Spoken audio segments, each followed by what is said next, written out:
ٹھیک ہے حدیث خبر واحد ہے وہ، ان کو تو پیش نہیں کرنی چاہیے بیچاروں کو، اس لیے احمد شہید مناظر پیش نہیں کی تھی، کیونکہ وہ میں نے مناظرہ شروع کیا احادیث سے، کیونکہ احادیث عبارت النص ہے نا، اور عوام عبارت النص کو آسانی سے سمجھ جاتے ہیں۔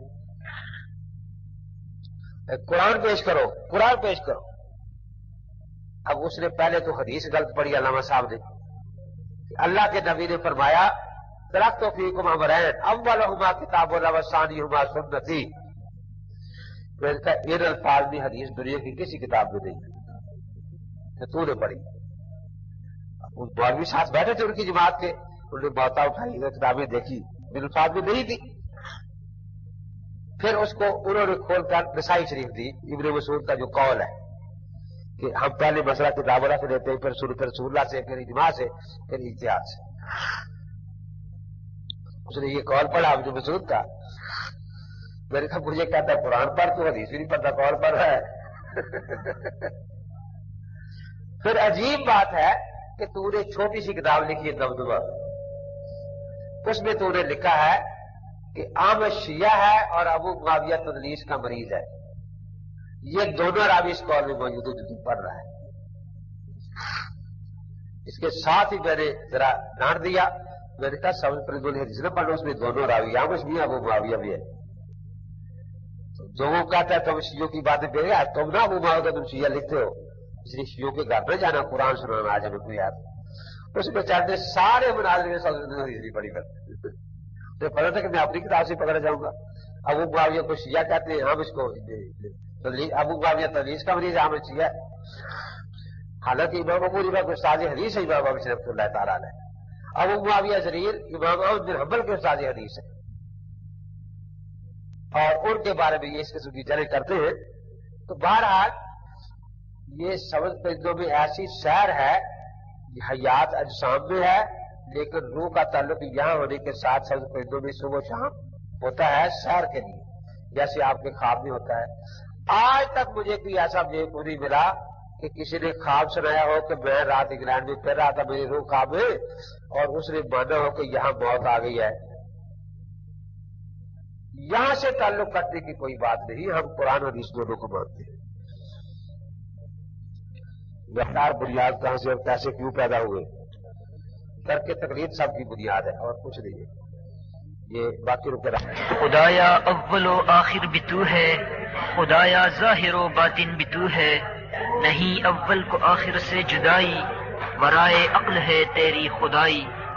ہم نے ہر دور میں تقدیس رسالت کے لیے وقت کی تیز ہواؤں سے بغاوت کی ہے، توڑ کر سلسلے رسم سیاست کا حسن، فقط ایک نام محمد سے محبت کی ہے۔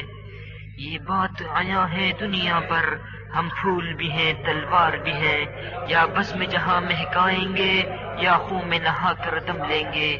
سو چاہے کفیل اب کچھ بھی ہو، ہر حال میں اپنا حق لیں گے، عزت سے جیے تو جی لیں گے یا جام شہادت پی لیں گے۔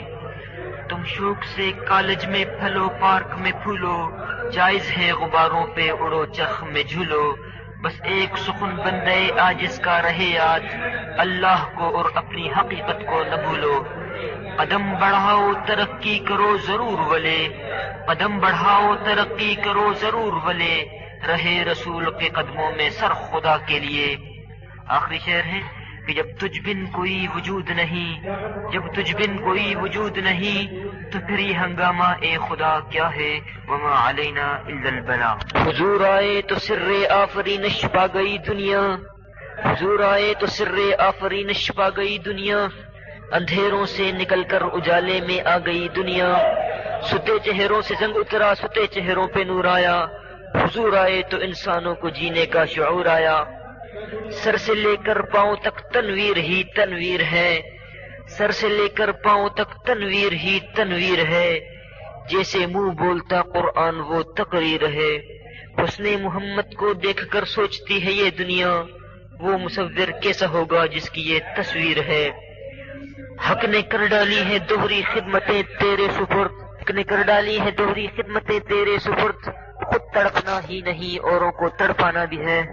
تو کیا ڈر ہے جو ہو ساری خدائی بھی مخالف، تو کیا ڈر ہے جو ہو ساری خدائی بھی مخالف، کافی ہے اگر ایک خدا میرے لیے ہے، توحید تو یہ ہے کہ خدا حشر میں کہہ دے یہ بندہ دو عالم سے خفا میرے لیے ہے۔ یہ دن غروب نہ ہو جائے راستے میں کہیں، یہ دن غروب نہ ہو جائے راستے میں کہیں، نکل چلو کہ ابھی آفتاب باقی ہے۔